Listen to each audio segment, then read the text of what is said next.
Good afternoon. We are now in open session. And we have apologies, members, from David McElveen and from Michael Copeland. I think Alex Atwood was with us very, very briefly and then has gone down to the talks. And Mr. Maskey similarly is in and out between here and Storm Place. So to business members, at page 17 of your table packs, you'll see we have an invitation from OFMDFM to their latest co-design workshops. This is with regard to developing the programme for 100 summer schools and camps in the summer of 2015. There are a variety of venues. The workshops take place at the beginning of next month. Could ask members to respond directly to the department if they're intending to attend any of those. Table packs, Chair, sorry. Table packs, yeah. Page 17. Yeah, thanks. No problem. And page 44 has a copy of all current invitations. In the absence of comment, we'll move on to the draft minutes of the meeting of the 5th of November. That begins at page 46 in your packs. Can I ask if members are content to agree those draft minutes? Thank you.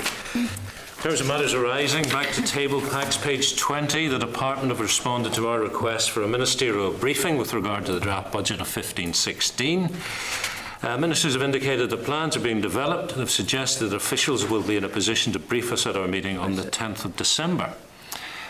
2 points on that, members. The deadline for our response is the 5th of December. So this falls out with that time frame. And secondly, we had considered asking the ministers rather than officials. So in fairness to the ministers, as far as we know, of all the statutory committees, we're only aware of 3 ministers who are going to attend their statutory committees: social development, finance and personnel, and employment and learning. So if the OFMDFM ministers are not intending to come, it does not make them in any sense exceptional from the research we have done to date.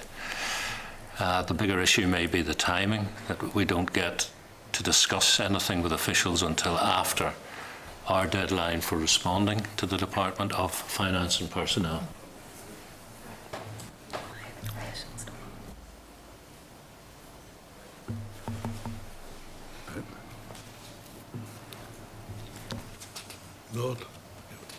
What do we think? I'm sure what the question was. I was miles away there. Flex of muscles? Jimmy's proposing we flex of muscles. No, Jimmy didn't propose that. Absolutely not. I mean, is there really a lot of point talking to people about a budget after the deadline for talking to people about the budget? No. I would suggest we write back and say we would be very keen to hear from them before the 5th of December, and if it's after, we don't see the point. Within the timescale that they have said, yeah. I agree, Chair. Content? Yep. Okay, thank you. For your information, members, the committee office has received an email from Dr. Rayed Al-Wazan. That was following the briefing about the Belfast Islamic Centre last week. Rayed is conveying his gratitude to the committee members for their time and for their support to the Muslim community of Northern Ireland. Also, for your information, we've received a submission from the Arts Council to our inquiry into building a united community, and that brings our total of written submissions to 70. They're all available on the EPC system and have been published on our committee web pages. Page 52 then is a list of outstanding correspondence.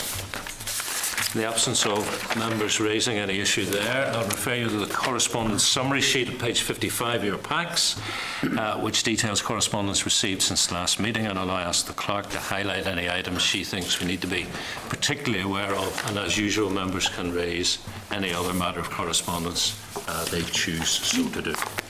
Thanks, Chair. The first item to refer members to is at page 59 of the pack, and it's in response to issues that were raised during the briefing on the Social Investment Fund. And it's just to ask if members are content to request a copy of the lessons learned paper that's referred to in the correspondence, and also if any further measures are planned to promote business representations on the zones that don't currently have such representation, and if there are any other points on that. I'm just wondering whether Mr. Spratt wants to comment on the first bullet point, which was with regard to the South Belfast zones consultation consultancy, not consultation.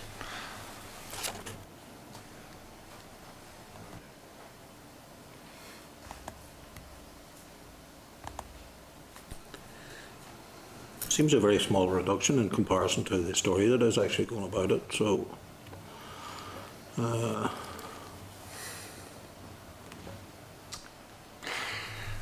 there has been progress, except that.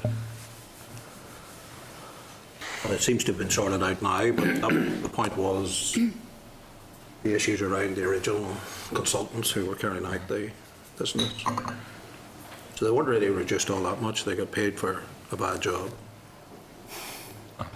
They lost less than 2,000 out of a contract of over 50. So they got paid for doing a mediocre job. And I think the letter goes on to suggest that there was no significant delay or impairment in the actual process. Content to note that, Jimmy, yeah? Yeah. Okay. No, thanks, Chair. The two more items just to draw members' attention to, really. The first is at page 72 from the Competition and Markets Authority, and on the face of it, it appears to be more relevant to the work of the Employment and Learning Committee, but based on what might come out of the NIPSO bill, it might actually have relevance to this committee at a later stage, so this committee may receive consultation from that body at a later stage on that issue. And the final item I'd like to draw your attention to is at page 25 of table papers, and it's just correspondence that arrived in from the department this morning advising of consultation on the disability strategy, which is due to begin on Monday. Thank you. Chair, can I just ask a quick question about the Social Investment Fund correspondence and the interest as a member of the East Belfast Area Steering Group? The correspondence says that 5 members have resigned from area steering groups and that the reasons range from personal to professional. Is it possible to get any way more detailed understanding of what the professional grounds would have been for resigning from the groups? I think that's reasonable. Seem to be content to ask for broad categorisation. I think it's going to breach data protection anyway, but you would think that it would be possibly a slight bit more detail. Yeah. So you're wondering whether it's a professional disagreement within the zone panel or whether it is a broader conflict of time limits or whatever. Yeah. Okay. Sure. I think it would be interesting just to have the breakdown of the 5, where 4 of them professional and 1 for a personal reason as well. Yeah, and across which exactly. Geographic zones. Thank you. Okay, members, if nobody wants to raise any other correspondence, we'll go on to our substantive briefing of the day. Last week, the committee received notification the Equality Commission's annual report and accounts for 2013-14 had been laid in the Business Office, and the committee agreed to invite representatives from the Commission to provide an overview and update on the Commission's work. Following the meeting, a copy of the annual report and accounts was circulated to all members by email. So we welcome today from the Equality Commission Chief Commissioner Michael Wardlow, Chief Executive Evelyn Collins, and Keith Brown, who is the Head of Corporate Services. Thank you very much for making yourselves available at such short notice from the laying of the report. Michael, could I offer you up to 5 minutes for opening remarks, and then we'll... Delighted with that, and delighted to be here because I think it's a while since we've been here last, and we led the accounts before the Assembly some time back now, and I know there's been obviously some sort of delay in the annual report coming here, so it's delighted. I think everybody has copies of the report, do they? Yeah? Well, they certainly had the facility to access them. Yeah. Okay, well, first of all, it's great to have that opportunity, and I think we would like to take the opportunity because we've got some issues obviously we'd like to raise as time goes on, and obviously happy to address whatever questions that you may have as well. I'm 2.5 years in, and you know, for me, when people ask me what the Commission does, there's always this issue that we promote the equality of opportunity on the one hand, but also work towards elimination of discrimination. And being a creature of statute, we've got particular responsibilities in relation to Section 75 of the Northern Ireland Act, as well as the whole range of equality duties. But we obviously, like all bodies, have strategic priorities, and those are to address key inequalities to extend equality practice in the workplace, to challenge discrimination, and then, of course, internally to look after the efficiency and effectiveness of the resources. Some of the highlights for last year are that we worked towards encouraging action and providing policy input to some of the executive strategies, and some of those you talked about, the disability one about to go for consultation. There was gender, disability, race and sexual orientation in the past year, and it's been great to get involved in that at an early stage. We've also been involved as part of our brief in promoting reform of the equality law.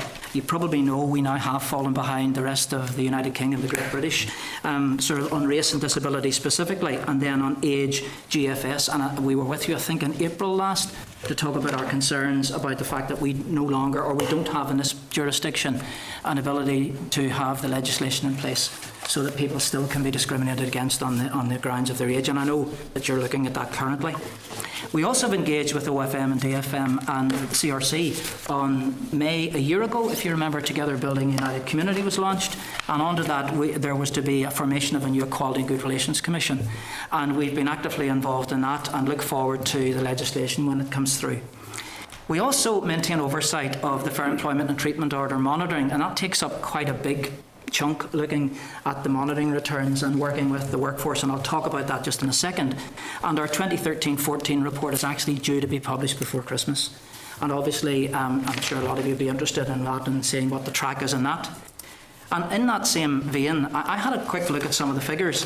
Last year, as a direct result of us working with employers, there was 179, I know it's a very specific figure, but that's because that's how we have to monitor it, but 179, quote, significant improvements in workplace practice. And that involved a significant input with and work with 88 employers.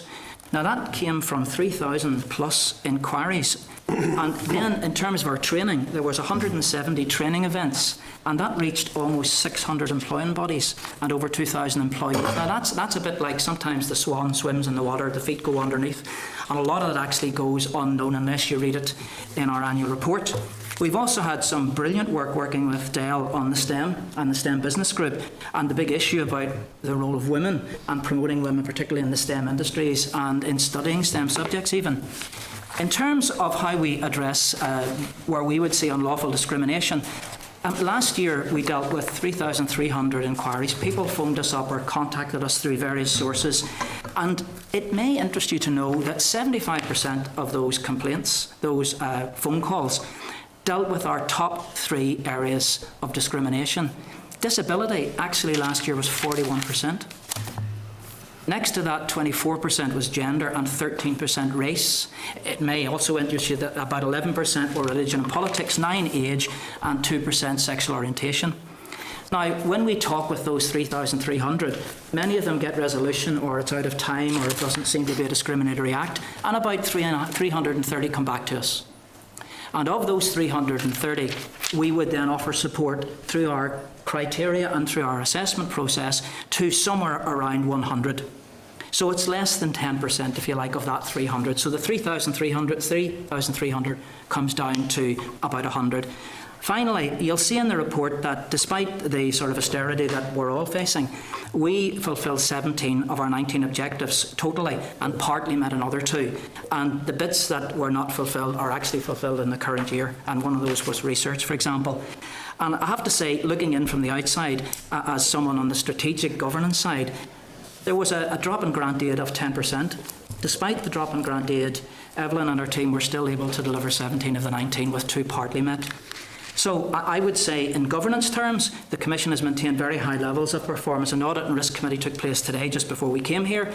And when we look at the standards that's coming in from the internal and external auditor, the substantive level of authority and the approvals that they pass on, it's my view, certainly, that we're continuing to play that essential role in promoting equality on the one hand and challenge discrimination on the other, which I would argue is our core reason for being here. So that's a very quick run through, and I hope we'll be able to pick up some of those on the way through. Okay, thank you, Michael. There's a figure I want to ask you about, sure. which you haven't mentioned, but there's one you did, the 179 with businesses. Yes, Evelyn will probably be able to fill that out. Whenever we work with employers, maybe it's on a fair employment return or it's through a discrimination case, we engage with the employing bodies, and as a result of those 179 cases where there has been substantive improvement in the workplace practice. Can that you we know of. give us some examples of what a substantive improvement looks Where- like? Sorry, No, please, absolutely. through you, Chair. Where an employer has addressed a specific issue, for example, by perhaps introducing a sexual harassment policy and making sure that that's effective, or change the way in which they are addressing disability access for employees as a result of advice that they've taken from us, introduced changes to the way they do recruitment and selection to ensure they're fully complying with the equality law and so on. So very concrete, And practical flexible working arrangements. So concrete, practical things. Those wouldn't necessarily arise because there'd been a complaint, would No, they? not at all. No, Some do, but some arise from more Of the general. 179, how many would have arisen because of a specific complaint? I'd have to check that for you and come back to Any- you. Well, if you think we have currently, in the last year, we actually finalised, I think it was 61 cases went through the process of our legal support, and I mean, not all of those would have had it. So I don't imagine that the majority of those, by any means, would be because of an action that's been taken. They're more likely that ongoing engagement that we've got. We do have a very specific role when we settle cases, and the majority of the cases where we assist individuals are actually settled out of court, and we seek to ensure that we, make good use of public money by ensuring that some of the terms of those settlements actually include a commitment to work with us and to make changes to policies and practices. So we have a very discrete piece of work in that. What we were talking about in terms of the actual changes, and I suppose the volume of the work we do directly with individual employers, either through training sessions, individual advice, or indeed through networks which we run, actually leads to concrete changes in their workplace practices and service provision. Appreciate that, but I would be interested in what number out of the 179 were. Yeah. Another set of numbers on page 27, which is section 75 complaints. You say during the year 13-14, a total of 34 individuals contacted the Commission with queries with regard to public authorities in section 75. But of that number, only 8 written complaints were initiated, and none of those 8 was authorised for investigation. Further, during 13-14, 2 investigations arising from complaints in the previous year were completed. A breach of scheme was not established in either. What does that tell us about Section 75 and people's understanding of their rights under 75? Well, maybe let me, Chair, pick up the strategy. Maybe Evelyn can pick up the sort of how this runs out. Because I sit on the Statutory Duty Investigations Committee, we have obviously duties where people can come to us where they think there's been a breach, or we can actually investigate ourselves, and we have both those powers at 10 and 11. Now, in terms of when things come to us, sometimes there are people think that we have the magic bullets. People think that this is a breach of equality, almost prima facie, but then when we interrogate and look at it, it's actually not. Because sometimes things are unjust, but they don't necessarily breach equality duties. And there is a bit about people's understanding. You're absolutely right. And when we then look at the duties we have and the evidence in which we have to base our opinion, those are very, very strict. And obviously, as a public body, we're open to judicial review, and we need to be clear that when we take those, that we're very robust in that. And that's why the high level tends to result in few. Now, in terms of the practical detail level, and is there anything you want to add? I think that's clear when people raise complaints with us that an equality scheme authority may have been breached. We give them advice because there's requirements in the legislation that they have to raise that with the public authority first. They have to, give the public authority a reasonable opportunity to respond. The action has to have taken place in the last 12 months. There's criteria set out in the legislation. So some of those 34 will, fall out with that. Some of them will actually contact the public authority and have their situation resolved by that contact on advice for us. The ones that come back to us and that we didn't pursue will be because we didn't think an investigation would resolve the situation for them. So when was the last time you did pursue a public authority under Section 75? Under paragraph 11, which is our own initiative investigations we've done, we're in the course of one at the moment, looking at whether the Department for Social Development has breached its scheme in respect of its approach to its housing strategy and the development of its housing strategy. We completed one and published it in April this year, which was about Newry and Mourne District Council and its naming of a play park. That was, again, our own initiative. And we completed one earlier on this financial year, so it was the one that's mentioned as ongoing in the annual report against the University of Ulster in the application of its duties in respect of restructuring. And in that instance, we found that the scheme its scheme had not been breached. So we've done a number of own initiative Yes. investigations. And outside of own initiative, when was the last time a public servant or a member of the public came through with one that you pursued? Well, it would have been Year the before. one that was the year before, Yeah. which was the University of Ulster one. No, that's a paragraph. Oh, 11. sorry, that was part of It in would have terms been- of outside. Sorry, It would have been the year misheard. before, and we can provide you with details of that if that would be helpful. So, year 11, 12 No, 12, 13. of 13? And we can let you have Okay. details of that. On page 15 then, influencing key equality strategies in the programme for government, you indicate the Commission is undertaking its own rolling review of policy positions, consolidating and updating where necessary. Can you give us some more detail about that, particularly about what you've changed in this rolling review? Can I, up front, I mean, in 2007 we issued a list, before I was in the Commission, there was a list of key inequalities that identified what we believed, and we've been looking at that and reviewing that with a view to then updating it, but also providing some research. So Evelyn, do you want to pick up the detail of where we sit at the minute on that? Well, two separate things. One is updating the evidence base for our statement on key inequalities across a range of things. In relation to the key equality strategies, we obviously looked at the programme for government, and we've been feeding in and publishing policy positions directing OFMDFM and other public authorities, government departments, to where we think the focus should be on the key areas, for example, of race. So we published our race equality policy priorities at the end of last year. That fed into, we hope, and we understand, fed into OFMDFM's consideration of the strategy it issued for consultation, and then we did our response to the consultation on that. Similarly, in respect of sexual orientation, we developed policy positions this time last year that informed both our response to OFMDFM's consultation around that and indeed informed others' responses too. We've been marking very closely what OFMDFM and other government departments have been doing with the disability strategy. We've worked on the gender equality revision to the strategy. So our aim is to try to find evidence-based information to feed and policy positions that feed into the public policy development process and enable the priority to be given to areas where we think priority needs to be given. I was simply linking, Chair, across to item 1 on the opposite page, which is the two things are a bit tied, because on the one hand we have addressed key inequalities, which we're rolling through, and on the second we're also then looking at the ongoing work on the programme for government. I'd like to come back to some of those policy areas in a moment, but I know sure. Alex Maskey is potentially under time pressure, so... Thank you, Chair. Thank you for your presentation. You mentioned the figure early on of 3,000 plus, and then that narrowed down like about 10% or maybe a bit under that. How would that figure compare year on year? Like, is that a low point or a high point? Or? Well, I've been 2.5 years in, and in my experience, I think it remains roughly 3,334. That seems to be where we are. And it doesn't move very much from the top 3. Disability's higher this year than it's been. It was around 37, 38. It's gone up to 41%. Race and gender tend to move around within percentiles. So the top 3 making up 75% of that total doesn't change very much either.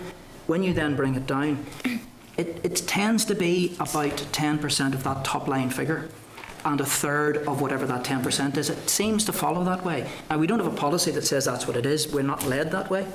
We're led under what we are charged to do with the criteria that's published. So there has been no huge increase. Just to follow on, Chair, from that, thanks, Michael Fat. In terms of the disability figures, which you're saying actually going up and appear to have been higher anyway, is there any analysis of that? I mean, is that just because there's a greater awareness of people's rights, or wouldn't say in the situation for people with disabilities is deteriorating? Is it? I don't know. I'm just interested if there is any analysis on it. I think there's a range of reasons why disability is particularly high.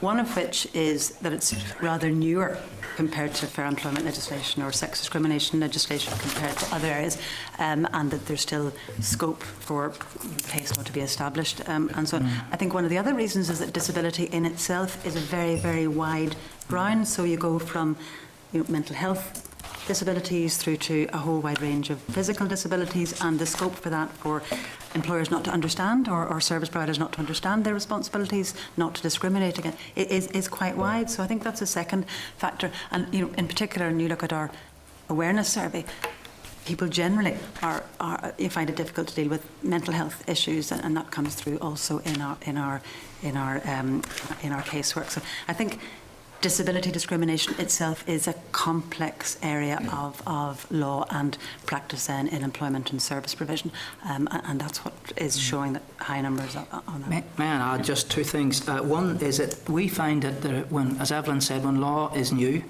and is embedding, there is an awareness that people have of it. Oh, I have that protection. First thing. Second thing is, and Evelyn probably, I think, undersells this, the Commission staff have a huge link and relationship with the disability sector, if I could call it that way. Huge amount of respect that the Commission's held with, and a lot of awareness raising has gone on. So there is about awareness raising. The age sector is hugely influential itself. We also have an older persons commissioner, remember? So all this is working with the age element of disability. The other thing is our awareness, a sort of attitude survey, actually said, strangely, 37% of people who were asked said they wouldn't like someone with mental ill health as an in-law. That was the same as the level for LGBT and just under that for travellers. So something's going on with the persona and how people approach disability out there, because 1 in 4 of us will suffer at some time in our life from mental ill health, according to the figures. So we're adamant that this is not about let's go and find the bad people. It's trying to get in early and say, how do we look, for example, how you deal with sickness? Because we found that the work-related disability discrimination is actually very high. Where people, about reasonable adjustments, it's about how they're dealt with in the workplace, flexible working. It's about understanding health and sickness requirements. And then, of course, the other issue would be special education needs, where we've actually very few cases coming forward, where we would like more cases because we've limited powers under the special educational element of that. So that's one area of disability that we actually don't have as many as we would like. Thank you for that. Mm-hmm. I thought all in-laws were categorised. No.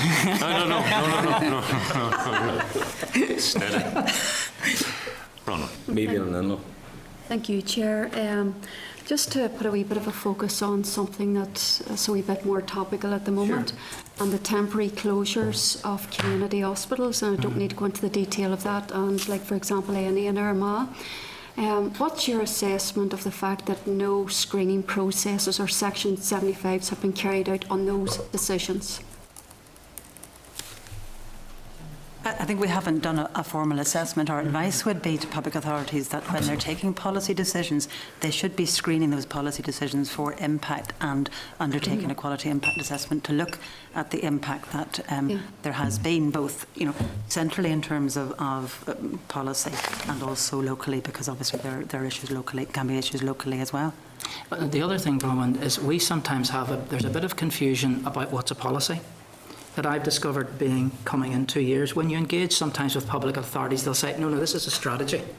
And you can't actually do an EQI on a strategy because it's so vague, and then it has to work its way down, and only when you know the outcomes can you actually assess that. Now, whatever you call it, strategy, if it has an impact on the lives of people, we're arguing that as the earliest possible stage, you should be looking at the equality impact. Whether you call it a strategy is irrelevant. And sometimes as a defence we hear public bodies saying, this is a strategy, we'll come back to you when it becomes a policy. Well, I think we're saying, no, let's not worry about what we call it, but what we're saying is at the core, the DNA of your decision making should be, does this have an impact on the protected groups? Yeah. So I'm surprised in one sense, that did you raise that issue, because obviously we would be interested in sort of the outworking of it, absolutely. Yeah, well, for me, it's an inequality, and setting aside strategies, it's a decision. Mm-hmm. So that's a policy. Mm-hmm. Yeah. And, and I'll be interested to know, my understanding is that no screening impact assessments have been carried out. And I would like to know, is that a breach? Look at that. We'll certainly look at that.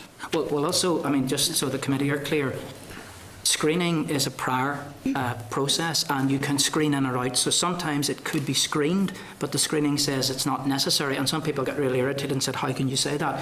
So I think we're including the both, and I understand what you're saying. But has a screening, to the best of my knowledge, there hasn't even been a screening process carried out. So could you maybe write to the committee just to update? We'll have a yes, absolutely. We'll look into that and see what's going on. And also as well, regarding a decision where a consultation has taken place, and they still then come out to close beds on a temporary basis without due consideration being given to the responses to that consultation. I would also like an assessment of that as well. Is there some sort of is there a breach our equality duties. Could we undertake to look at it? And just again, for the committee, it's important to know consultations are not plebiscites. So, I mean, they are a tool in the toolbox, and a consultation does need to be taken into consideration. And it's simply so people are aware that, and it should be, absolutely should be. But I'm crystal clear, right, that Section 75 has been carried out, you know, regarding one of the decisions announced recently. The consultation closed, but the decision was announced just as the consultation date closed. Therefore, no due regard is taken of the submissions made to that consultation, including a submission made by the Older People's Commissioner.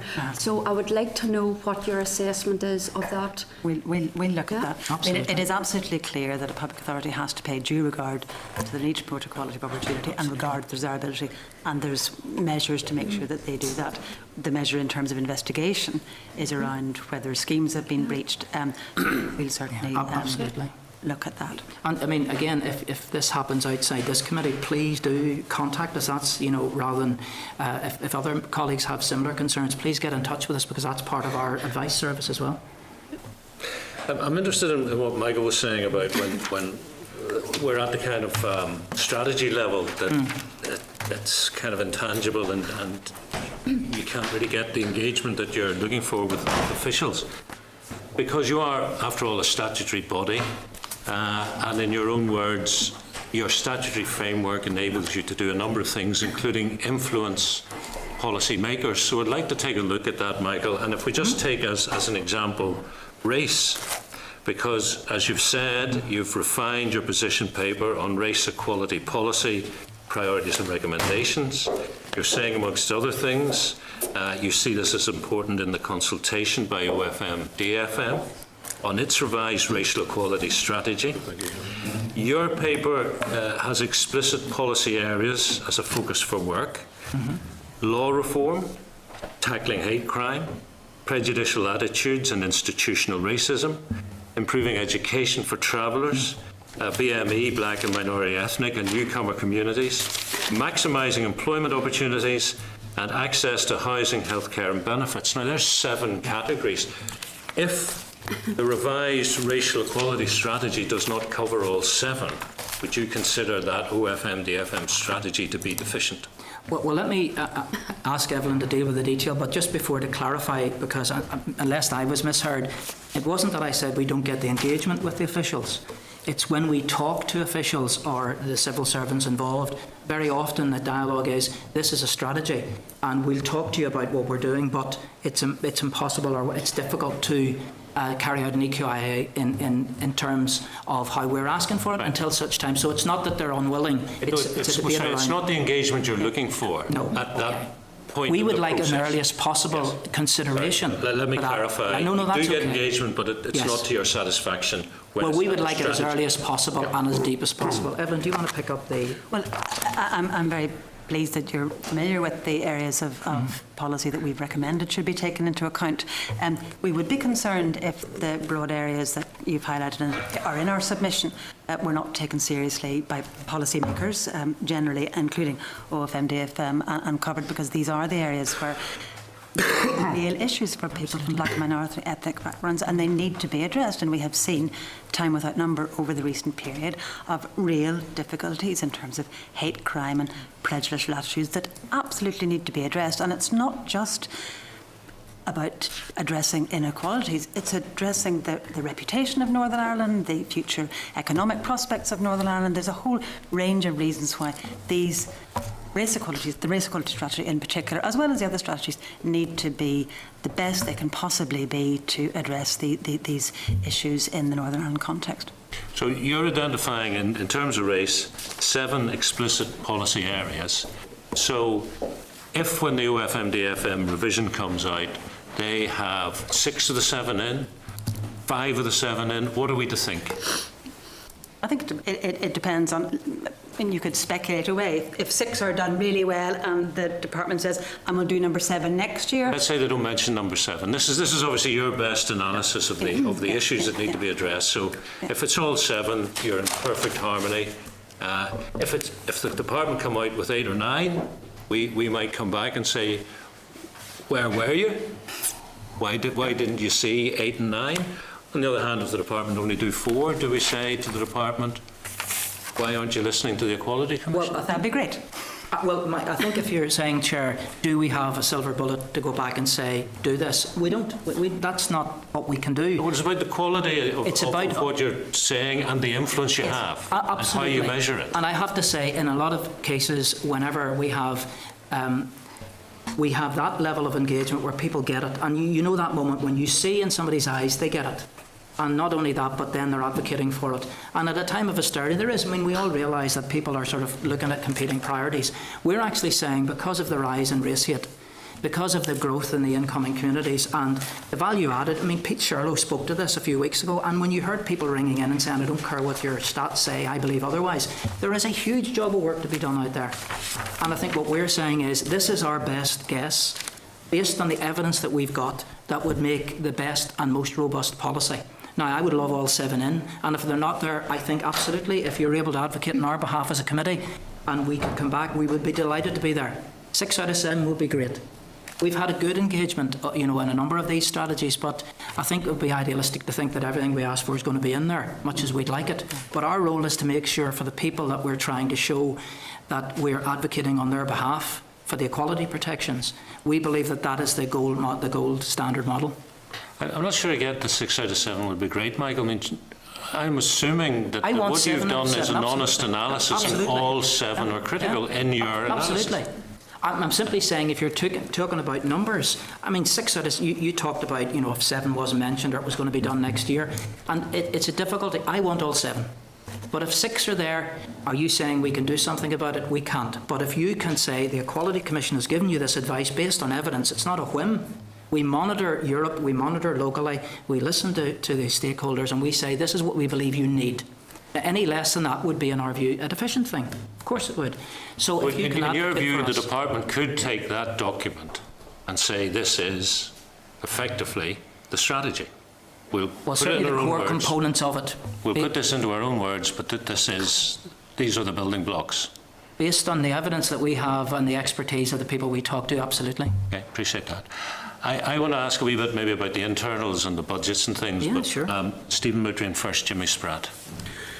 Thank you, Chair, and thank you for the presentation. Maybe we'll turn the spotlight back a bit on your organisation. Yeah, sure. And your accounts. You're still an organisation that has a serious religious imbalance, which you have totally failed to do anything about. Pathetically failed to do anything about over years. You've made excuses. Come to this table for years and made excuses. And I suspect we'll hear another excuse today.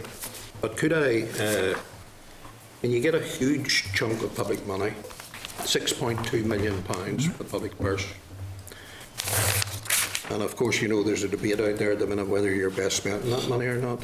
And it's a pretty unified debate in relation to one high-profile case at the moment. Can I ask you, in terms of it seems to me that about, £4.5 million goes on your staff.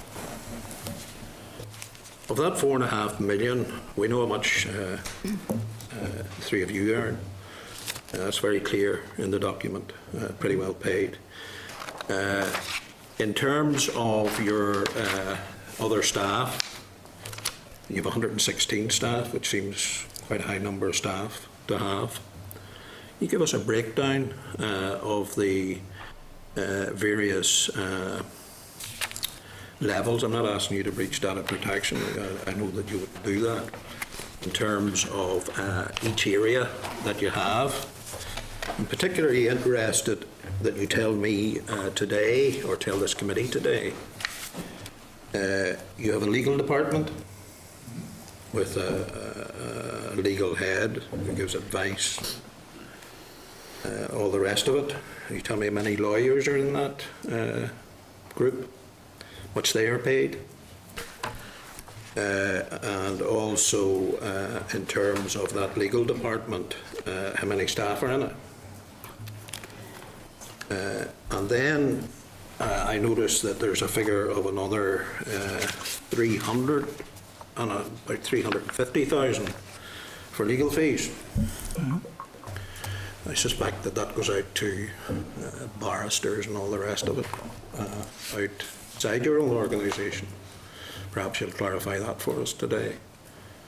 I'll stop there at the minute, Chair, and I'll follow up shortly with other questions. So the questions are in terms of the staff complement and the bandings of the staff, which are analogous to civil service. So, Keith, can you say what you Well, can? the first was your religious imbalance, which you have failed pathetically to deal with. That was on the you question. discriminated against Protestants. Can I deal Well, sorry, I'm not sure. I don't accept that we discriminate against Protestants, and I think I would like a record that that's a fairly strong accusation. We discriminate against Protestants. This session is being recorded in the official record in the Hansard. Yeah. And if there was evidence to that effect, I would like to see it. Our stats, Mr. Wardlow, perhaps you could answer that question. Our stats at the minute are that we have 36% Protestant, 63% Catholic, and 1% that are undesignated at the minute. That is better than it was at the top of the year, and that's because we are a staff that is shedding staff, and therefore not a staff that's growing. And I think the last time we were here, we said the things that lie within our control to do in terms of affirmative action, promotion of jobs, and setting aside the normal requirements not to be able to do religion-specific training to do. But at the minute, in an organisation that is shedding staff rather than recruiting, we're dealing with, if you like, the residential component of the staff. So Keith has the actual figures of this. So the figures are actually 36%, 63% and 1%. That's 0.1% better? Pardon? 0.1% better? It may be, yes. But it's not worse. Well, it's not better. Really, is it? Well, it's just... Well, it's when you are shedding staff rather Because if than... you want to make a defence, it's better. No, I'm stating a fact. I'm not defending anything. I'm simply saying we don't discriminate against Protestants. We haven't been actively recruiting. In fact, we have been cutting staff. And as a result of cutting staff, we're now in a position where we have a 1% improvement. How many staff have you cut? Well, Keith has the actual figures. We can give those to you now. Just to help you, over the past 5 years, we've had 4 people who've joined the Commission, and we've had 28 people who have left the Commission. The budget, I think, over that period was about £5.4 million on staff. It's now basically, as you say, £4.5 million on staff. The highest the staffing level was about, I think, 2009, 2011, where we had 138 full-time equivalent staff.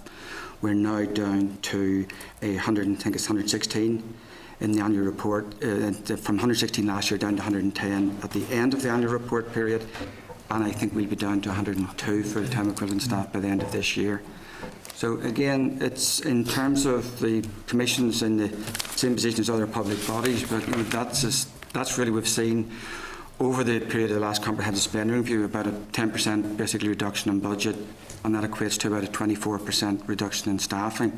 Now, in the context of trying to promote equality of opportunity, the fact that the Commission has actually stayed still, or in the year in question actually slightly increased, I think is no mean achievement. That being said, there's been very, very little scope for change at all.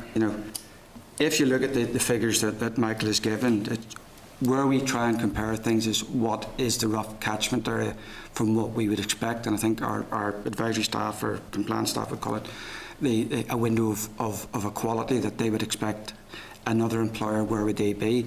It is certainly the case that the figures we've set for ourselves are between about 45, we should be between 45 to 50% Protestant, all things being equal. And as Michael says, we're sitting, I think, in terms of, if you take out the other figures, 34. So there's no doubt we are below where we would like to be. Just in terms, Keith, and I accept what you say to a degree, in terms of the folk who have left, I think you told us there was about, would it be about 16 or 20 left? What was the religious profile of the ones who left? Well, basically, to stand still, I think there's been 4 new people joined the organisation. There's been 2 Catholics and 2 Protestants. To basically stay more or less where we were, like in the annual. That's not my question. The ones that left. Well, and all I can say is the figures I've got certainly for last year, there were 3 Protestants left and 6 Catholics, right. And to keep where we are, roughly, and I can get the figures for you basically, and certainly through the chairman actually send them to you. But it would really mean that people are leaving roughly on the proportions that they are in the workforce. to maintain that level of figure. Okay. Can you, I mean, you're the person who's responsible for, well, your corporate services, but the Eileen Lavery's department have asked you questions about that. Can you give us a breakdown there? Of the lawyers, solicitors, and all the rest of it that are working within that department? In terms of the numbers, but basically that's the question you ask. Again, these aren't full-time equivalent figures, but roughly... Well, I'm looking for the numbers, and I'm looking, Chair, for the grades. I think that's something that if they can't do today, they need to send to us. I'm happy to attempt it. I can certainly give you the full details, basically, but really, there's one principle. The grades are the same as the civil service grade, so there's one principal officer. That's not the question I'm asking you, Keith. I'm asking you to provide. It's not. I don't want to know about the civil service grade. Can you write to us with the kind of bands and the numbers per band? That's basically it, Jimmy. Yeah. And the finance, you know, the salary scales of those bands. Yeah, absolutely. Now, in terms of the legal services end, can you tell us in terms of how many lawyers are within your organisation? Well, technically speaking, none of this, it's not an essential requirement of most of the posts that they're actually legally qualified. In effect, that most of the staff are legally qualified. Well, have you any legally qualified? There would be, all the staff basically with regard to the deal with the discrimination case are all legally qualified, and some are actually solicitors and some have been barristers. Now, you told me a minute ago you didn't have any people. It's not a requirement in the job description that they have to be, but de facto basically they all are. Certainly the head of legal and the two senior legal officers who are DP grade, who look after discrimination cases, have to be legally qualified. They don't have to be practicing solicitors. Right. And then explain to us why then you need to bring outside legal people in whenever you take or you try to take people to court. Well, you spend $350,000 on that. Could I come in? You're on your head, Michael. No, I'm not. I'm trying. They're not actually stupid questions. There's questions I want answers to. If I could come in, because it's a important point to raise. Most of the work that we do in respect of legal cases is done in-house, so that the normal work that an external solicitor would do is done by our staff. So Michael talked about the numbers earlier, over 3,000, 300 odd applications for assistance. So our staff do the preliminary work and the interlocutory work in relation to those individual complaints. Where a case to be heard in either tribunal or county court, we will use barristers to do the advocacy work, and that money that you've identified in the annual report for legal fees also pays for legal opinions when, through the process of the legal funding approval process, we get external barristers to give opinions on particular points in relation to cases. So it's a pot of money that we use for legal opinion and for representation. The majority of the work in relation to the 300 odd cases that come seeking assistance for us, and the third of those that we on any 1 year might support to either settlement or to hearing are done by our in-house people. And we adopted that model early on in the life of the Equality Commission because we did a cost-benefit analysis of whether all our work should be done out-house or whether that preliminary work and internal work was cheaper in-house, and it was calculated to be cheaper to be done in-house. Can I, sorry, just because the reason that you said I was nodding my head is I was confused by the question, because a substantive amount of the work that we do, you asked about the lawyers and barristers, we do a substantive amount of that in-house. I was trying to get the clarity of you saying the stuff we do outside. This pot of money is allocated through our legal funding committee. Now, it might be useful if I explain very simply what that process is, so you know. We have, at our strategic level, part of it is to challenge discrimination. And under that, we have the ability to fund legal cases. And the criteria by which we accept those are printed on the website. And normally what happens is, of that 3,500 that come to us and 300 that come back, they have the legal support of our staff and the admin support of our staff.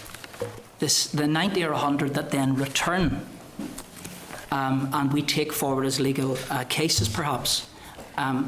This year, for example, 61 of those cases were settled in the last year. 50 of those were settled without redress to tribunal or court. and our lawyers and barristers would have been very much engaged with that.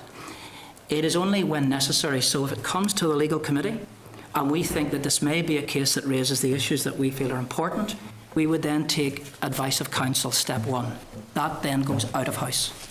If then it goes beyond that, for example, to the county court or beyond that again, then there's an additional amount of legal fees.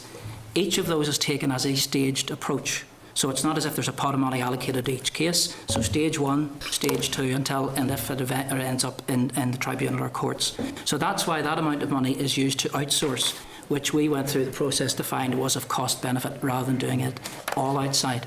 Well, let's maybe you could give us some more clarity on that Sure. amount of money that you talk about. That amount of money, is that the same amount of money each year? Does that vary? And can you tell us how much money you have used, or how many times you have used money from the public purse to test a point of law? In other words, to get a court opinion, which you can do without, you can do that at any stage, to raise a point of law, to get an opinion from the court. In terms of the high-profile case that is ongoing at the moment, I mean, it seems grossly unfair that you're funding one side of it and you're not funding the other. And the public's not your side on this issue. The churches aren't your side. Nobody's on your side. So tell us what that pot of money is, if you have that on a yearly basis, because most of your budget, 4.5 million's gone, so you're left with 1 odd million, and you have all the odds and bods of everything else to pay for, which you can't really identify. But the identifiable figure is about 300,000, Evelyn, 350,000. Is that the figure each year? And once you get to a ceiling on that, is that you stuck? You can't move any further? And opinions, legal opinions. How many legal opinions have you paid for in each of the last 5 years? I don't have that figure for you, but I can certainly look. Certainly that's another one I would expect you to. In terms of the programme expenditure, which is sitting there for you, it's broadly been over 300,000 the last few years. That's broadly. It seems a bit strange, there's 300,000 every year. When we get our allocation notified from the OFMDFM on an annual basis, as you've said rightly, it's an amount of 6.2 this year. There's commitments in terms of the salaries budget. There's commitments in terms of heat, rent and lights and so on. There's about 10% of the costs overall are variable, and we divide that up between programme spend, legal fees being one, promotional work being another, research being another, and each year the commissioners look from our corporate plan into the business plan where they want to prioritise the resources that are available to the Commission. So that's how that figure Well, does that mean you only adopt a certain number of cases or take a certain amount of stuff on and you're going to have to maybe test? One of the criteria that the legal funding commissioners use when they're looking at what cases they want to support, there's two ways of doing it. I'm sure Michael will want to come back in on some of the points you raised as well. But one is that each piece of anti-discrimination legislation has statutory criteria specified in it. So it is things like we are entitled and empowered to provide assistance to complainants where it raises a question of principle, where it was beyond reasonable for the complainant to take the case unaided or for any other reason. And in addition to those, we have agreed, and it's very transparent, it's in our policy for the provision of legal advice and assistance, agreed a range of discretionary criteria, one of which is clarifying the law, but there are also other ones. I mean, just on the matter of principle, let's look at that for a second or two. Sorry, Chair, but I think it needs to be teased out, some of this stuff. In terms of the matter of principle, can you clarify, Christians have principles? Can you tell me how, in the present light, that you're defending that or assisting people with Christian convictions? Well, let me I think, Chair, if I may, let me just bring this back to what it is we actually do, because the presumption that I hear there is about how we're protecting one group against another. The Commission's role is, one of the Commission's role is if people come believing they've had a discriminatory act, that we go through that process of assessment to see if we believe this has been a discriminatory act. We check it out if it's available for our legal funding through the criteria, and if meets those criteria, it comes to a legal funding committee. Now, when the Legal Funding Committee meets, it looks at the things that Evelyn has said. Does this raise an issue of the stuff, and I'll not rehearse any of that. Now, in the case of the current case, which, again, I mean, our policy is not to talk about the details of a case when there's a legal process ongoing. So, in general terms, the issue is that whoever comes, from whatever background, if we believe that they have been affected by a discriminatory act and we believe it's a case that we should support, we will take the legal opinion first of all. And the legal opinion, in what you've talked about earlier, they will come back and say, yes, we believe this is a strong case or whatever. So that's how we test it. In terms of protecting the rights of people, we have supported, for example, Christians who've come to us on Sunday observance. Because in the press at the minute, there's a lot of stuff going around that we don't support Christians. If anyone believes there's been a discriminatory act, and I've been at a number of large Christian events speaking at them publicly in the last 3 weeks, and each of them I've said, if any people of faith have had a discriminatory act, come and talk to us. Because there is somehow the idea that we sort of go looking for things. In fact, we support individuals. And in this case, there's an individual that we're supporting. So it's not as if we're saying one person's rights are more important than another. We don't decide on what is discrimination. That's the courts or the tribunal. And therefore, if Christians or any people of faith feel they've been discriminated against, absolutely the doors are open, and we are on record as having supported people. And the most recent ones would be in terms of Sunday observance in a care home. Hey, Jimmy, can I... can I just add to it, if you don't mind? Yeah, go ahead. Just on a matter of clarification, No, sure. Michael, again, going back to how you interpret your statutory duties, Yeah. again, you say this statutory framework entitles us to, and the one I'm interested in here is, quote, use a combination of our powers to encourage and to enforce changes to policy, practices and procedures. Does the case Jimmy has referred to fall under that category? No, this is an area of our work that is challenging discrimination. The changing to policy Evelyn talked about earlier when she was talking about. Now, the court may decide one way or another in this case, and as a result of that, the legislature may need to say the law needs changed or not. Our role is not bringing cases to change law. That's not what this is about. We're actually of an individual who believes they've been discriminated against, and we currently are supporting that individual. The court will decide if this is a discriminatory act or not. Right, but you can see how people might look at that and say you are trying to encourage and enforce a change in practice in this instance because you believe that's the right thing to do. Well, let me just finish on one thing and then I'll pass over. The difficulty, Chair, is that the nature of our public body and the nature of our policy is that I have about 75 cases ongoing at the minute, and you probably don't know any except one. And that's because our policy is until and when a settlement is reached, we do not go public for all sorts of reasons. And in fact, in some cases, we never publicise them because of the nature of the fragility of the individual. So in this particular case, this has gone public and it hasn't been through what we've said. So that being the case, there's things I would like to say in the public domain about what's happening at the minute, and this is a great opportunity to actually put on record the actual situation that we find ourselves in. So I think it's useful to distinguish between whether you look at something and say this could be capable of being interpreted as discriminatory, yes, and therefore we will support you, the individual, or whatever, or we look at this and we think that we as a commission think this is wrong, and we are going to use our powers to enforce a change. I mean, this particular case we're supporting does raise issues of public importance regarding the extent to which goods and service providers can refuse service on the grounds of sexual orientation, religious belief and political opinion. So, the court will make a determination of whether discrimination has occurred or not. And from that, there will be learnings, whether it's for service providers or others. So, it is an important area. Can I come back on one thing that was said?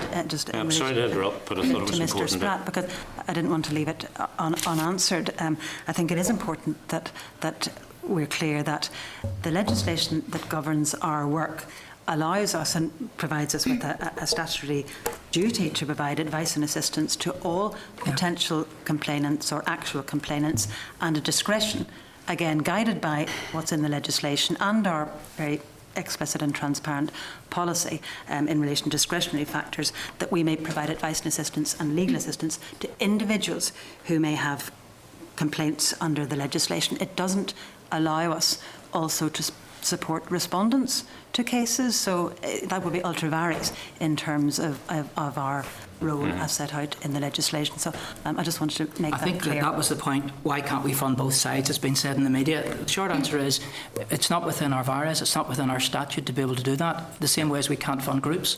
I mean, it's an individual. Back in. Well, just quickly, Michael, I accept what sure. you're saying. I know that you've been around some of the churches of recent times, but you haven't convinced them all that well.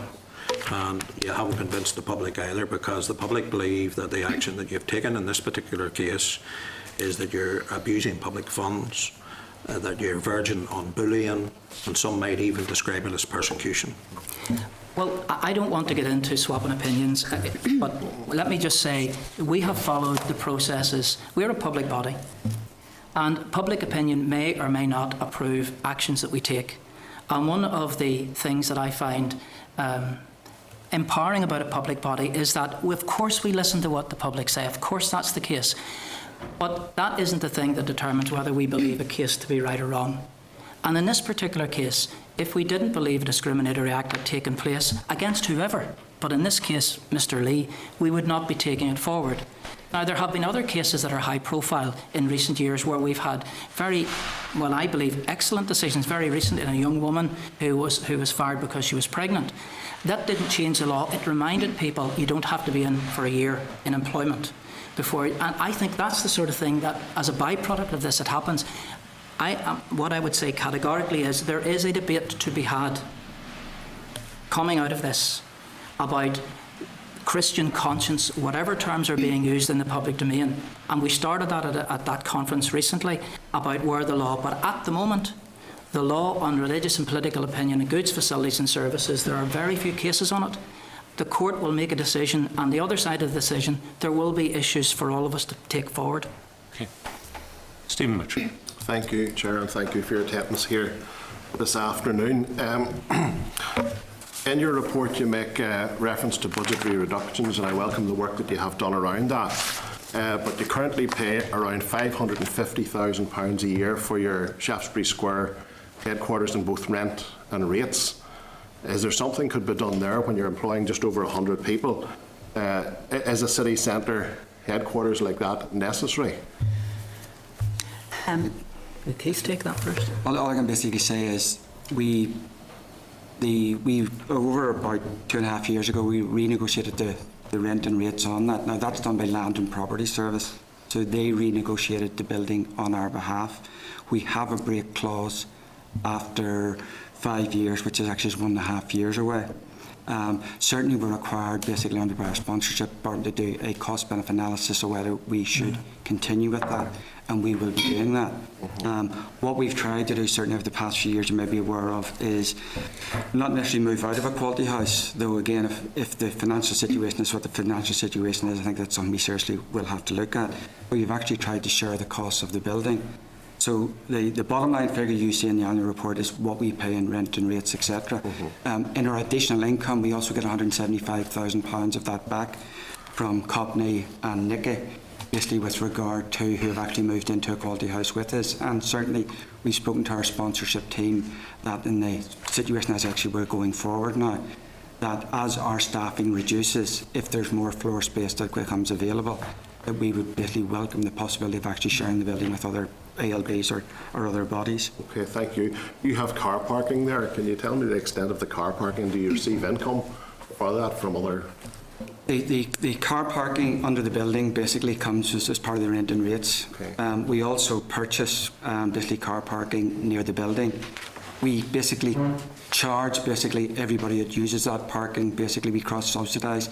So basically, within the bounds of practicality, we try and get all the full cost recovery for either both the car parking that we purchase, but also we basically involve the free car parking under the building and make a charge for that as well to set aside the overall car parking cost. So it's staff basically pay for their own car parking, which we provide.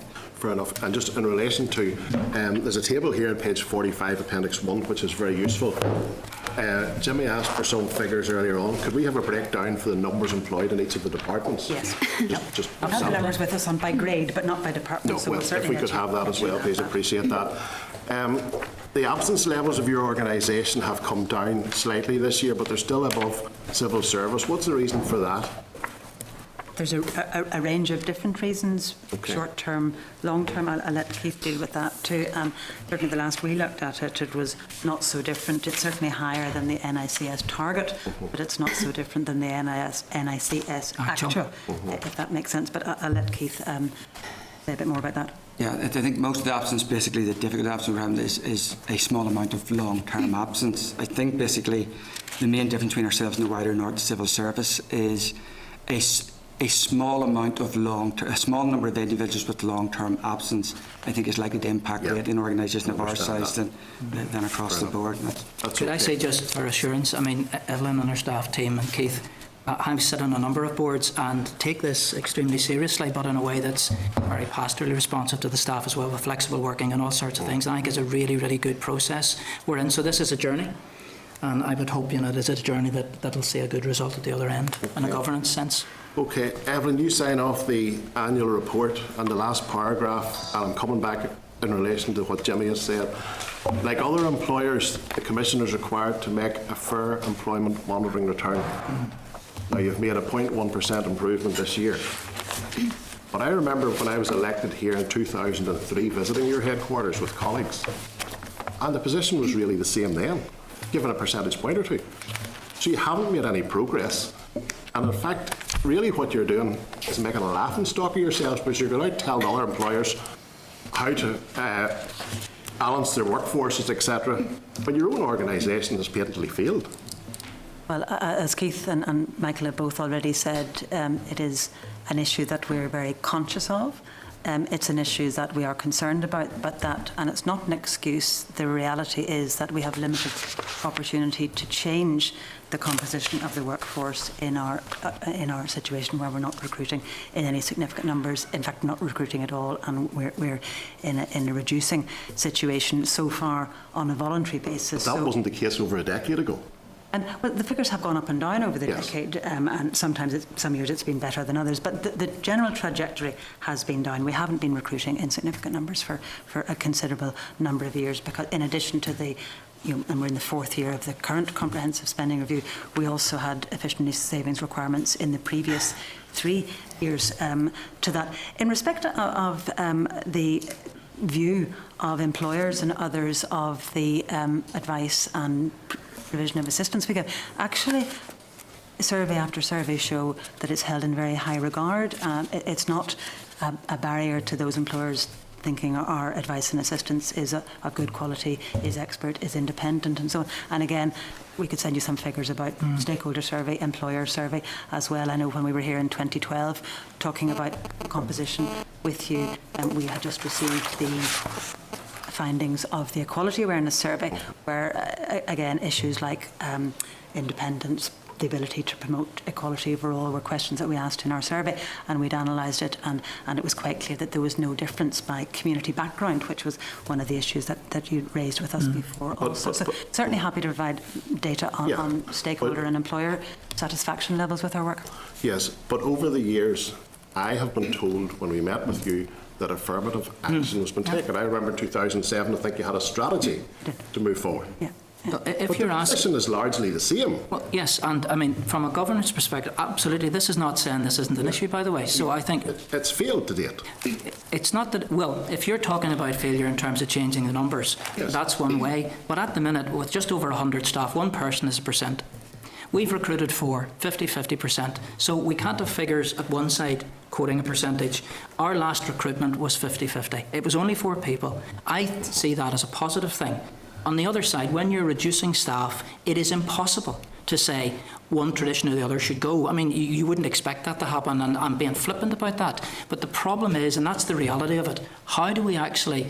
Now, if you're asking me if we were looking at another organisation that was in exactly the same position as us, and we would be saying to them, continue with your affirmative action, continue with the actions, go into the schools, do the stuff you're doing.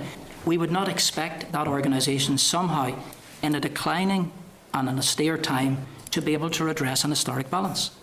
So I don't think we're applying different application to us than we would to an organisation in a similar situation. Okay. Evelyn, you mentioned earlier on, you talked about the reputation of Northern Ireland in relation to race hate, and I totally agree with you in relation to that. Over the past month or so, the reputation of Northern Ireland has been made a laughingstock across the United Kingdom by your organisation and the action it has taken on one high-profile case. I come from a small business background, family business. I know what it's like to get up at 5 o'clock in the morning, to work, to prepare a business, to work with all the public authority bodies you have to, Trading Standards, Food Standards Agency, Her Majesty's Customs and Excise, VAT officers, many more there are as well. To have the issues of employees, maybe who are sick, and all the issues you have around that as well, and to go home at night at 9 or 10 o'clock with a pile of books and paperwork and sit down and work way through that to see if you've made a profit. And yet we have a high-profile situation, a David and Goliath situation with your organisation at the moment. So we have. The churches are against you on it. Generally, the media is against you. The vast majority of the people in Northern Ireland are against you. What does this do to your reputation as an organisation? And while you all sit this Christmas and enjoy Christmas, there are families out there wondering what way they're going to face over the next number of months, because they won't have an endless budget resource for legal advice. They'll be going and wondering how they can get the money together for legal advice, or whether or not it'll sink their business. Well, Chair, again, given the limitations of what I can say, and out the other side of whatever happens here, I think there will be a possibility of engaging and maybe putting some facts into the public domain. But let me say this. The first thing in that equality legislation doesn't discriminate against a large or a small body. If you trade in this place, you're subject to the equality laws. Now, for small businesses, some see that that's something that's difficult. We had the case of the young woman, as I said to you, who was fired because she was pregnant, and there was a successful case. There were some issues in the press about that's against small businesses employing women, and yet there wasn't the fact that we should set aside small businesses. The second thing is, I actually accept the fact that for a lot of people this is not going to be an easy Christmas. And I accept the fact that for some people out there, this has been built up as a David and Goliath with us with endless money. The fact of the matter is there was an individual who came to us and said they believed they'd been discriminated against someone who trades in this place subject to the equality laws that pervade in this place. There is a debate, as I said, about how we deal with conscience and other things somewhere else, but at the moment, this is now a civil bill has been issued. This will end up with a judge making a determination of whether or not that case is actually a discriminatory one or not. This is not something we've chosen to raise a profile or to get our reputation up or down. I recognise there's a huge outcry against this, and that what I said to the Chair earlier is there is a difficulty in us being able to go into the public domain and explain the circumstances of a specific case. Can I, Stephen, I don't want to break your flow, but do you mind, because it was interesting, Michael, you said there was an issue of conscience which could be explored in another place at another time. Yeah. That suggests to me you're not comfortable with applying this law. Are you saying you're only obeying orders? No, absolutely. Sorry, now you're saying sorry, can I ask me as an individual or the Commission? When you say because you said there was a matter of conscience. Now, were you you speaking as you or as the Chief Commissioner? I'm here as Chief Commissioner, but it's not. So you're saying there is a matter of conscience with this piece? What I'm saying is it has raised the matter of conscience, which can be dealt with at another time or another place. Okay. Let me go back and explain, because I know this goes on the public record. We have a situation where there is equality legislation, and we have supported an individual who believes that under that equality legislation that he's protected and has been discriminated against. A civil bill has now been issued, and we're supporting Mr. Lee to see what the determination is. As a result of the public debate on this, issues have been raised of David and Goliath and conscience. Now, what I'm saying is that I don't believe at the minute, me as Michael Wardlow and me as the Commissioner, that the law is unfair to Christians as it stands in the minute, because the law doesn't discriminate at the moment against Christians and non-Christians. People of faith can come and talk to us if they feel they've been discriminated against. And in fact, if you follow the court decisions recently, court decisions have actually been attempting to look more at where that interface actually happens. But when you look then to Europe and at Great Britain and how the courts have been dealing with this, there generally have been less, when they're looking at where, if you like, Christian beliefs come up against the law. The way that the courts in Europe have been dealing with this, the Christian conscience, if I could use that term, seems to have been unsuccessful. So what I'm saying here is we are dealing with a case where a man believes he's been discriminated against. Issues of whether the law is right or wrong are issues for another place. And whether, as a result of this, people want to raise issues about limitations and conscience, what we would say into this is, whenever you look at exceptions to equality laws, we would be saying that they should be narrowly constructed and objectively justified. If you think of the same-sex marriage in Britain, churches are exempted from it. There are ways of doing this. I'm simply saying this case is not about this. This case is about an act of alleged discrimination. Which potentially has large implications, including for statutory review, for legal review. Sorry, Steve. That's quite possible. Thank you, Chair. It has large implications for many small business owners across this province. And over the past month, I have been contacted by small business owners who are afraid to contact your organisation in case they find themselves in a court scenario. Now, quite honestly, you know, you're using taxpayers' money, thousands and tens of thousands of pounds, to use a sledgehammer to crack a nut. And there are people out there, small business people, and the consequences could be enormous for them. I hope over this Christmas period that you take that into consideration. Your organisation's reputation has gone down the tubes. I mean, this isn't even a Northern Ireland case. You left the Daily Mail last week, and there were 2 pages, you know, allocated to this. I'm not going to say anything more than that. You know, if it's a David and Goliath situation, I'll tell you, I hope David comes out top at the end of the day. Brenda. You should be ashamed of yourselves. Thank you, Chair, and good afternoon, folks. You'll not be surprised that my supplementary obviously comes on the back of what Jimmy and Stephen have said, and also what Mike brought up about the conscience clause. I mean, the Deputy President of the Supreme Court, Baroness Hale, actually said the conscience clause should be considered to protect those, such as Christians, who have deeply held beliefs. And given your own vision of fairness and equality for all, and Jimmy's also raised the costs that this case could end up costing an awful lot of public money, would it have been more prudent to seek senior counsel advice? Or was consideration given to simply seeking a declaration from the court on the current interpretation of the law, rather than create a them and thus scenario? Well, let me go back, Chair, to explain how the circumstances of our legal funding works. And I know this sounds like a broken record, but I need to restate what we do, because there is information out there that people are picking up and that's being passed on. And I want to say clearly, when Mr. Lee came to talk to us, and then we believe there may have been a discriminatory act, at that point it goes to a legal funding committee, and if they believe there is merit in it, they will ask for counsel's opinion, which they did. Okay. So the press has been saying that we went for senior counsel after stuff. We went for counsel's opinion First.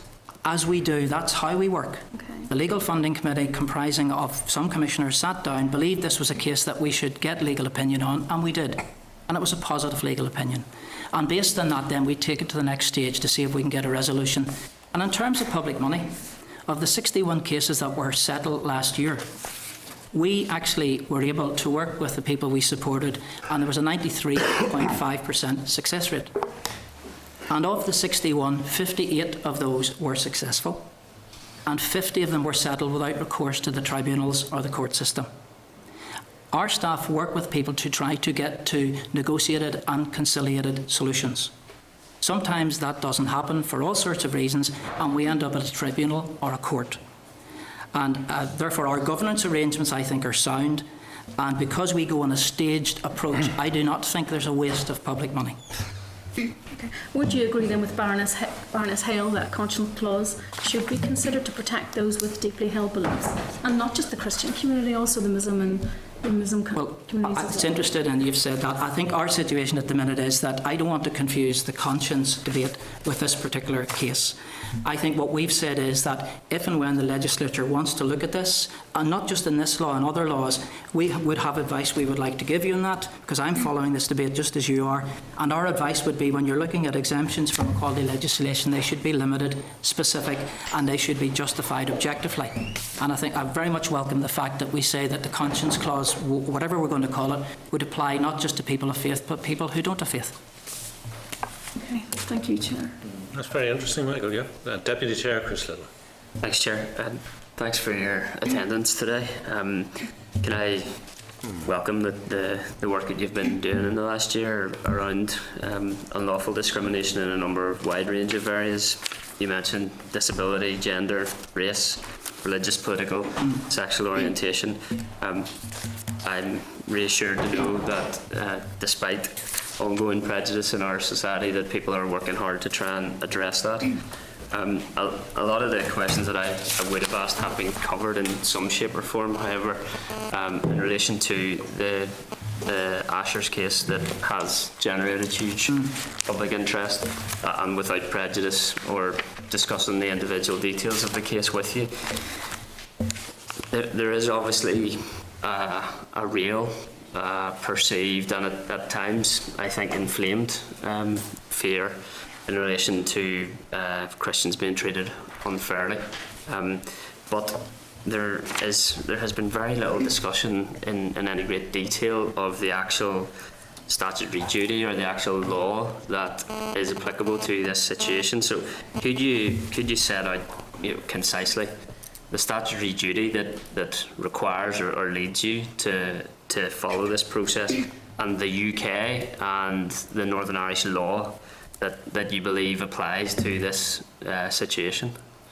Well, I think what I could say in terms of the first, the civil bill that's been published puts that into the public domain, which does say that we believe that there has been a discriminatory act in two areas. One is the Fair Employment and Treatment Order in religious and political opinion, and the second is the sexual orientation regulations, and therefore they're Northern Ireland jurisdiction, and we believe that there has been a discriminatory act under those. In terms, I'm not sure of the application in terms of the GB, because these are Northern Ireland specific. Can you? I have it in front of me. If you don't, but can you? It rarely happens in these types of situations. But can you? I think it's Fair Employment and Treatment Order 98, 28.1. Can you read into record what the law actually is in that regard, or is it helpful if I just happen to have it in front of me? Is that? Well, I don't. Okay. Go ahead, The Fair Employment and Treatment Order says it is unlawful for any person concerned with the provision of goods or services to the public to discriminate against a person who seeks to obtain or use those goods on the grounds of political opinion and religious belief. That's the law that applies in this situation, yeah? Well, that's the element that covers the political and religious opinion. Okay, and the following are examples of facilities and services. One, the services of any business. Yeah. Okay. Can you give us an idea of how the process that you're required to follow if that type of law is activated then? Well, the process would be no different than for any other process. In other words, if an individual comes, and let's take it away from the specific case, let's say someone from a BME background came in and believed that they had some issue against them. It could be because they're male, could be because they're BME, could be because of their age, could be because of their sexual orientation. In fact, it could be for a whole range. We would have young women travellers coming in, and sometimes you wonder, have they been discriminated because their travellers are female or young? So you do need to try to determine what it is that, if there has been a transgression of some of the equality legislation, and if so, where does that fall? Because otherwise you can't pursue the action. So, Chris, it is in this case we believe that that's the areas. So when someone comes and we get a legal opinion, and the legal opinion comes back and says we believe on the following grounds that the law has in fact been broken, and that therefore there is a strong case, we would then take that back to our funding committee, and then the next course of action would be either to try to get, as I say, conciliation or negotiation, or it may end up as those 11 cases did last year at a tribunal or in a county court. And acknowledging the fact that there is real, genuine concern on occasion in relation to unfair treatment of Christians, that law has existed since 1998. Is that correct? Yeah. Okay. As amended? As amended, protection against religious and political discrimination has been in place since 1976. Yeah. This particular law that applies 1998 was amended. It was an amended version of goods and applies services. to this situation. It's existed to since apply to goods and services, 1998. Okay. And could I say, Chris, that applies to people of any sexual orientation or for any of the other protected groups. That if anyone had walked in off the street and said that they felt they had been discriminated against on political or religious opinion, that would have been the law that would have been applied for GFS. Okay, and have there been have there been many cases in relation to the application of the law in this manner? The GFS, we've quite a few, but not on political and religious opinion. Nor indeed on sexual orientation. On sexual orientation. Which is governed by similar provisions in the 2006 sexual orientation regulations, as you read out in respect of goods and services under FITO. It's interesting that the goods, facilities and services is actually an increasing number of claimants that are coming to us. And given the fact we're still looking at goods, facilities and service for age, which hasn't yet been resolved, I mean, that is another perspective. So it's interesting there's more coming. Quite why, I'm not sure. Okay. I think this is a case of, as a result of the lack of cases, very often people are unaware of law that exists, and indeed the length of time that it has existed for. I realise it's a live case and it's progressing, but are there any early takeaways in terms of the importance around communication in relation to this type of case? Well, I'm just being perfectly honest and personal because that's how I am. It would have been much better had there not been the media pick up that there has been in this. That's just my own personal reflection of it. And we're in a difficult position because, as you said rightly, Chris, it's not a sub judice because it's not criminal, but it's a case where our policy is not to talk about the specifics of the case. It would be good to have been able to engage and explain some stuff, but I can't do that. We can't do that. And on the other end of this, I would hope much. But what I have been trying to do, particularly with faith groups over the last number of weeks, is to open up this discussion and actually say to people of faith, if you feel you have been discriminated, come and talk to us. This is not, for only one group, whether it's disability or people of a different sexual orientation. This is open for all. People should be able to walk into wherever and be treated like other people. Pete, is there a task, a job to do to communicate the religious freedoms that do exist and are afforded, given the level of concern that seems to exist in relation to the treatment of Christians? I think there has been, I've been at a number of seminars, including one recently with the Attorney General, and this is being raised in lots of different places about how can we actually have a sensible discussion about limitations and rights and responsibilities and competing rights and responsibilities because of recent court cases in Strasbourg particularly. Now our colleagues in the Human Rights Commission are engaged in that as well. So I think what I was saying earlier, Chris, is there is, I think, for the legislature a discussion to be had around this. Now we had teachers exemption, if you remember, under education, and in Britain we have the exemption that's available for churches under same-sex marriage. So it's not that they don't happen. The problem is how wide can these things be, and I think what I would go back to is our advice that if and when this happens, obviously we have our advice, but our advice would be they should be small in their limitation and objective and legitimate in what we're actually trying to achieve at the other end. Of course, the freedom to manifest one's religion has limitations under the well, it's not European unfettered. Convention of It Human is Rights. about, and particularly when you have a state or states that are perceived to be neutral, in terms of how European law works. Okay. Thank you, Chair. Thank you. Well, members, two members have indicated they'd like to come back in. Just points of clarification on the I was going to say, I'm not saying no, but it's just clarification or novel, don't want to go over the point. It's just 2 points of clarification. One with Keith, who Keith, I think you said during your presentation there, or an answer to maybe Stephen, you said if staff reduces further, does that mean you're in discussions to reduce staff and reduce your budget? We've been asked by the department. Sorry, you ask Keith. I'll let Keith answer. We've been in this situation really for the past 4 years. We've been advised by our sponsorship team that we should be planning for a 15% reduction next year. I think it doesn't come with many of the ALBs, no OFMDFM, and that would have serious ramifications for the staffing at that level of budget reduction. Okay.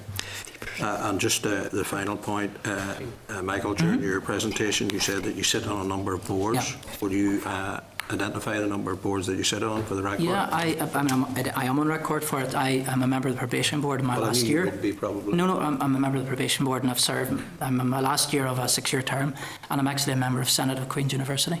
Right. Do you get any salary for those? For Queen's, no. And for the probation board, I think it's 4,900. Okay. By the way, I'm not full-time in this post either. Yeah, I know. So it's just in case people are thinking, you know, that's for the record. Very well paid part-time post. But, It's not like a district councillor. Okay, folks. Okay, thank you, Chair. And Sure. You'll be glad to hear it's just a comment, and I know reference was made to your organisation being a joke in terms of how it addresses inequality issues. I think it's a complete and utter joke that we cannot get agreement on a Bill of Rights for the North of Ireland, which would provide a binding obligation to protect rights, that rights just simply wouldn't be a legislative requirement. And when we refer to principles of respect, that means being free from discrimination. Let's be clear about that. And, you know, I believe that you do play a very important role as a watchdog to protect people's rights. Finally, I do believe that given your budget, your limited budget, that it is worth considering being more strategic in how you address inequalities. Okay, thank you for that. Okay, thank you very much. Well, Keith, Evelyn and Michael, I want to thank you very much for coming in. I think that has clarified a lot of issues. I personally note the fact that you are thinking, at least not necessarily recommending, but thinking of the fact that on the far side of this we may be looking at exemptions, and that you have very definite views about what those should be if the legislature should decide to consider that. Thank you all very much. Thank you very much indeed. You have a long day ahead of you still, I think, yeah? Oh, yes. Just so have I.